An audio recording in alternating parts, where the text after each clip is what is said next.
அஸ்ஸலாமு அலைக்கும். Hi friends, ரொம்பவுமே ஈஸியாக டேஸ்டியாக ஒன் பார்ட் ரெசிபி தட்டைப்பயிர் சாதம் பிரியாணி டேஸ்ட்டில் எப்படி சூப்பராக செய்கிறதுன்னு பார்க்கலாம் வாங்க. நான் இன்றைக்கி 1 டம்ளர் அளவுக்கு ரைஸ் எடுத்திருக்கேன். அதே டம்ளரில் 1/2 டம்ளர் அளவுக்கு தட்டைப்பயிர் சேர்த்து நல்லா வாஷ் பண்ணி 2லேருந்து 3 மணி நேரத்துக்கு நல்லா ஊற வச்சு எடுத்துக்கோங்க. தட்டைப்பயிர் நல்லா ஊறினா தான் நல்லா சாஃப்டாக குக் ஆகி வரும். இப்போ ஸ்டவ் ஆன் பண்ணிவிட்டு ஒரு குக்கரில் தேவையான அளவுக்கு ஆயில் சேர்த்துக்கலாம். ஆயில் நல்லா ஹீட் ஆனதும் பட்டை, கிராம்பு, ஏலக்காய், 2 வெங்காயம் கட் பண்ணி வச்சுருக்கேன், அதையும் சேர்த்து நல்லா வதக்கிக்கோங்க. வெங்காயம் நல்லா வதங்கினதும் 1½ டேபிள் ஸ்பூன் அளவுக்கு இஞ்சி பூண்டு பேஸ்ட்டு சேர்த்துட்டு அதோட பச்சை ஸ்மெல்லு போனதும் 3 தக்காளி கட் பண்ணி வச்சுருக்கேன். அது கூடவே புதினா கொத்தமல்லி சேர்த்து தேவைக்கேற்ற மாதிரி உப்பு சேர்த்து நல்லா கிளறி விட்டுருங்க.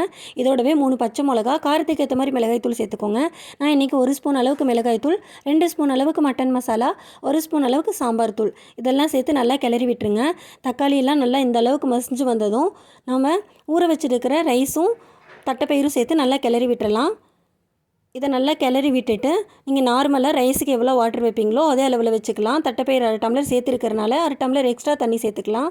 நான் இன்றைக்கி 1 டம்ளர் ரைஸுக்கு 2 டம்ளர் அளவுக்கு தண்ணி சேர்த்துட்டு 1/2 டம்ளர் தட்டைப்பயிர் வேகிறதுக்காக எக்ஸ்ட்ரா சேர்த்துருக்கேன். 2 டம்ளர் அளவுக்கு தண்ணி சேர்த்துக்கலாம்.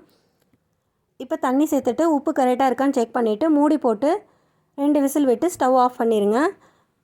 இப்போ விசில் அடங்கினதை ஓப்பன் பண்ணிங்கன்னா நல்லா நம்மளுக்கு சாப்பாடு சூப்பராக ரெடியாகி வந்திருக்கும். இதில் 2 ஸ்பூன் அளவுக்கு நெய் சேர்த்துக்கோங்க. நெய் சேர்க்கும் போது டேஸ்ட் இன்னும் நல்லாயிருக்கும்.